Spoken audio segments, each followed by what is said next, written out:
It's 3 a.m. The screen is the only light in the room.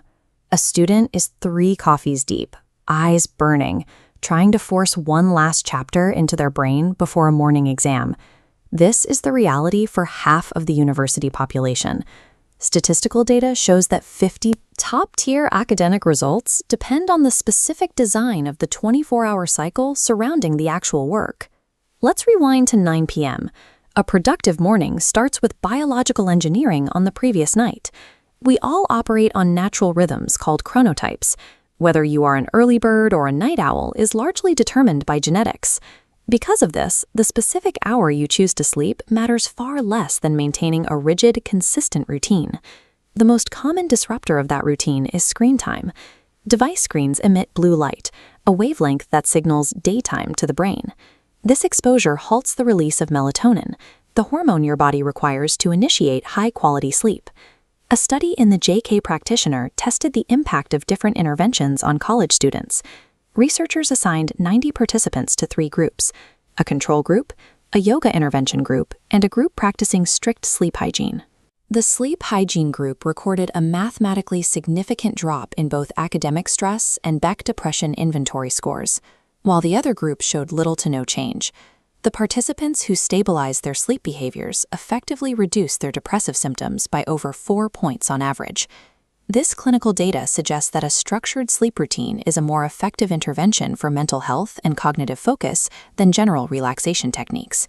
Fast forward the timeline to 5 a.m. Choosing a decisive wake-up time serves as a proactive psychological primer. It shifts the brain from a reactive state to an offensive one. Leadership expert Robin Sharma codified this strategy in his 5 a.m. Club methodology. It is a morning framework used by high achievers to maximize their cognitive assets before the rest of the world wakes up. The first 20 minutes are dedicated to vigorous movement. Physical activity immediately lowers cortisol, the hormone associated with stress, while simultaneously boosting dopamine levels to sharpen motivation. The second 20 minutes focus on reflection. Through meditation or journaling, you clear the mental clutter that accumulated the previous day, stabilizing your brainwaves for a state of deep focus. The final 20 minutes are for growth. Reading or planning your day allows you to set intentional targets, ensuring your energy is directed toward your highest priorities. This entire system fails if you fall into the snooze trap. Fragmenting your sleep in 10-minute increments confuses your internal clock and leads to sleep inertia, effectively erasing the benefits of an early start. Owning the first hour of the day builds a psychological fortress. It makes your mind resistant to the reactive demands of notifications and digital distractions that typically consume a student's morning.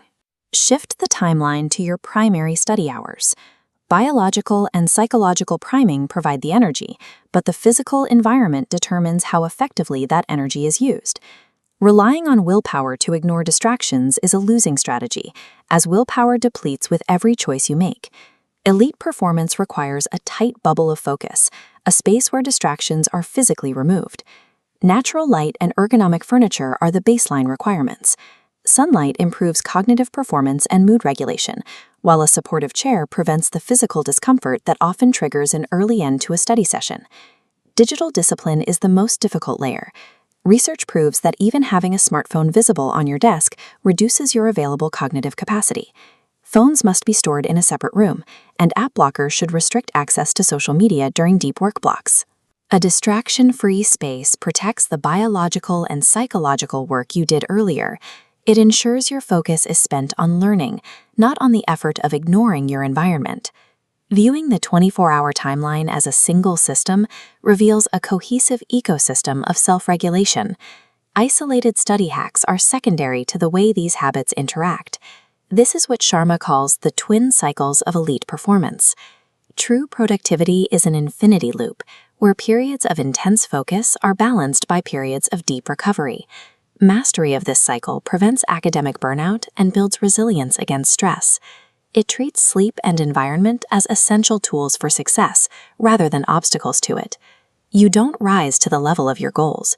You fall to the level of your routines. Own your 24 hours and own the results.